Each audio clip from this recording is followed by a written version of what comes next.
Akhir-akhir ini Anda mengeluhkan nyeri pada jempol, apalagi saat memegang atau mengangkat benda dengan tangan. Atau nyerinya bahkan bertambah parah jika pada malam hari.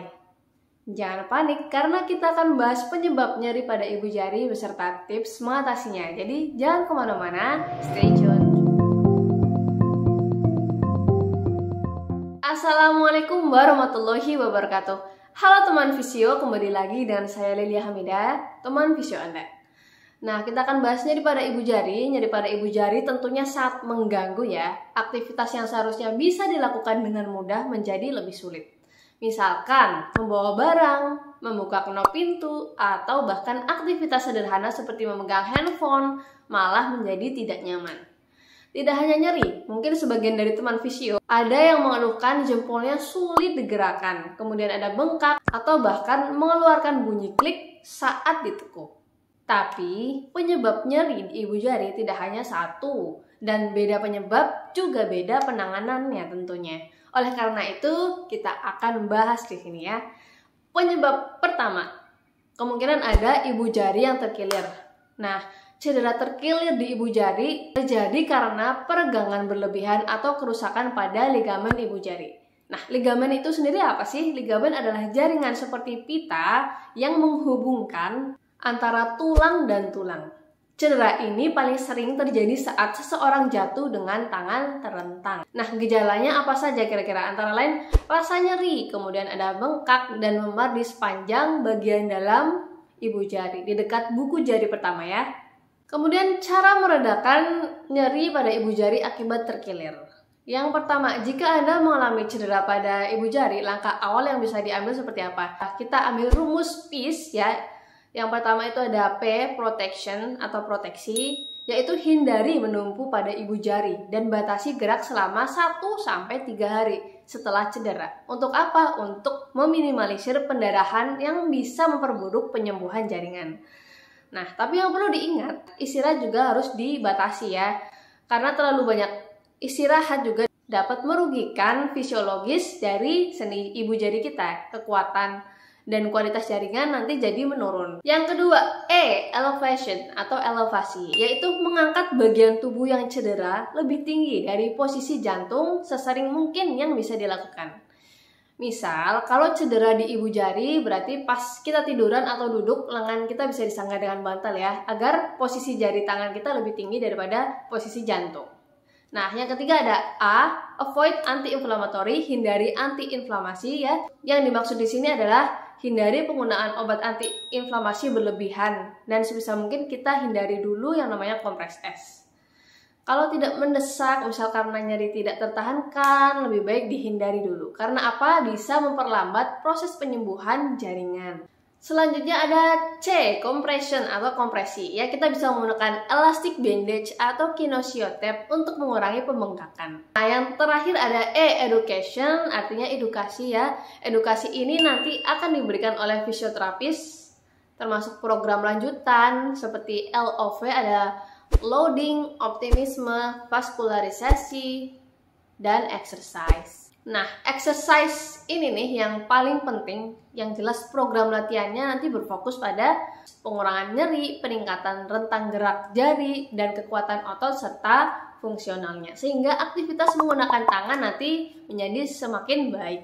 Nah, beda ceritanya jika ligamen ibu jari mengalami robekan sebagian. Anda perlu memakai gips untuk sementara. Setelah sekitar 4 minggu, kira-kira Anda biasanya dapat melepas gipsnya dan mulai latihan untuk memulihkan kembali gerakan pada ibu jari. Tetapi jika cedera menyebabkan robekan total pada ligamen ibu jari, nah Anda mungkin akan membutuhkan tindakan operasi untuk memperbaiki kerusakan jaringan tersebut. Penyebab selanjutnya yaitu jempol retak atau patah ya, fraktur ya kita biasanya menyebutnya ya. Nah, tulang di dalam jempol dapat retak atau patah.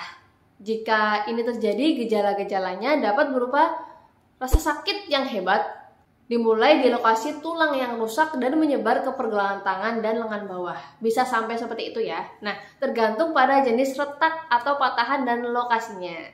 Jempol juga bisa menjadi tidak stabil. Cara mengatasi nyeri jempol akibat retak bagaimana? Bila retakan tulang tidak menyebar, artinya masih di dekat dengan lokasi kerusakannya ya, bisa memakai gips sementara mungkin cukup untuk menahan retakan di ibu jari. Anda mungkin perlu memakai gips selama kurang lebih 4-6 minggu. Selama waktu ini, Anda mungkin harus rutin ronsen untuk memeriksa apakah posisi tulang tetap sejajar dengan benar.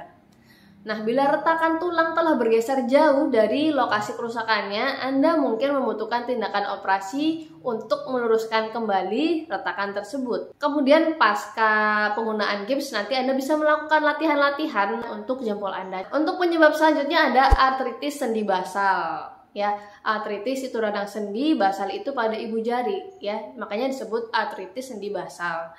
Ini terjadi ketika tulang rawan antara pangkal jempol dan pergelangan tangan menjadi aus nih.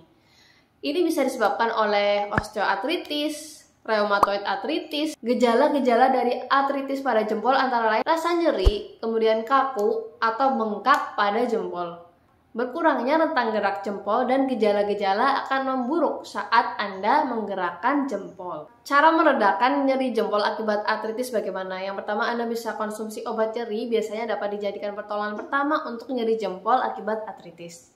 Selain itu ada tips-tips perawatan tambahan seperti melakukan latihan jempol. Anda juga bisa memakai bidai atau splint untuk menstabilkan sendi jempol. Yang perlu digarisbawahi adalah artritis adalah penyakit progresif ya, yang berarti akan memburuk dari waktu ke waktu. Karena itu perawatan yang ada saat ini hanyalah bertujuan untuk memperlambat perkembangan penyakit dan mengendalikan gejalanya agar tidak semakin memburuk.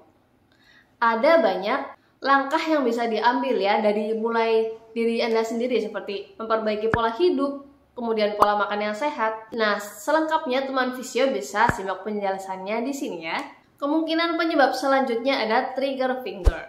Trigger finger terjadi karena peradangan di bagian luar atau selubung dari tendon di dalam jempol atau jari lain ya. Tendon adalah pita jaringan yang menghubungkan otot ke tulang. Letaknya ada di ujung otot. Adanya peradangan pada selubung tendon menyebabkan ibu jari terjepit atau terkunci dalam posisi bengkok. Ini dapat terjadi akibat penggunaan berulang atau karena cedera. Gejala-gejala dari trigger finger pada jempol antara lain rasa nyeri dan kaku di pangkal jempol, kemudian ada benjolan yang terasa sakit di dekat pangkal ibu jari, kemudian kesulitan meluruskan ibu jari dan terdengar bunyi saat menekuk atau meluruskan jempol. Nah, untuk cara mengatasinya bagaimana? Itu tergantung pada tingkat keparahan dan berapa lama gejalanya. Kadang kondisinya membaik tanpa diobati. Selain itu, untuk trigger finger yang parah atau yang tidak kunjung sembuh, pengobatan yang diperlukan mungkin mencakup pemakaian bidai atau splint, bisa juga dengan melakukan latihan ringan untuk trigger finger seperti ini. Kemungkinan penyebab selanjutnya adalah sindrom de Quervain atau de Quervain syndrome ya. Mirip dengan trigger finger, namun sindrom ini melibatkan peradangan pada tendon penghubung antar tulang dan otot. Sedangkan trigger finger melibatkan peradangan pada selubung tendonnya saja. Nah, masalah ini paling sering dialami oleh wanita berusia antara 30 dan 50 tahun. Diduga pemicunya adalah gerakan atau cedera berulang yang menyebabkan peradangan di sekitar tendon pergelangan tangan. Peradangan ini yang akhirnya membatasi pergerakan tendon. Gejala-gejala dari sindrom de Quervain antara lain rasa sakit di pangkal ibu jari ya dan pergelangan tangan, kemudian pembengkakan di sisi pergelangan tangan yang paling dekat dengan ibu jari ya. Rasa sakit bisa menyebar ke lengan ya, kemudian sulit mengepalkan tangan dan kesulitan untuk menggenggam benda. Nah, untuk cara mengatasinya kurang lebih hampir sama dengan cara mengatasi nyeri jari jempol akibat trigger finger. Atau teman fisio bisa langsung lihat contoh latihannya di sini ya. Selanjutnya sindroma terowongan karpal. Nah, carpal tunnel syndrome ini atau sindroma terowongan karpal ini terjadi ketika peradangan pada pergelangan tangan menekan saraf median. Hal ini dapat menyebabkan rasa panas atau kesemutan pada ibu jari dan 3 jari pertama ya, sini. Kemudian masalah ini dapat disebabkan oleh beberapa hal. Misalnya ya, gerakan tangan yang berulang, kemudian bisa juga karena terkilir atau retak pada pergelangan tangan. Bisa juga disebabkan karena radang sendi dan lain-lain ya. Semua hal yang bisa menyebabkan penyempitan pada lorong di pergelangan tangan. Nah, gejala-gejala lainnya termasuk berkurangnya kekuatan mencengkeram ya, kesulitan melakukan gerakan motorik halus, seperti mengambil benda-benda kecil atau lainnya. Kemudian ada mati rasa dan sakit yang menjalar ke lengan. Cara meredakan nyeri jempol akibat sindroma terowongan karpal. Ya, orang-orang yang mengalami gejala sindroma terowongan karpal yang ringan atau yang hanya terjadi sebentar-bentar dapat melakukan tips berikut, seperti mengistirahatkan tangan, kemudian memakai bidai atau splint di malam hari. Bisa juga dengan menempelkan kompres dingin untuk mengurangi bengkak dan rasa nyeri. Dan bisa melakukan beberapa gerakan ringan. Contoh latihannya, teman fisio bisa lihat di sini. Tapi jangan lupa konsultasikan juga dengan fisioterapis untuk program latihan yang cocok untuk Anda. Sekian teman fisio, informasi yang bisa kita sampaikan. Terima kasih karena telah ikut bergerak bersama kami. Sampai ketemu di kesempatan selanjutnya. Wassalamualaikum warahmatullahi wabarakatuh.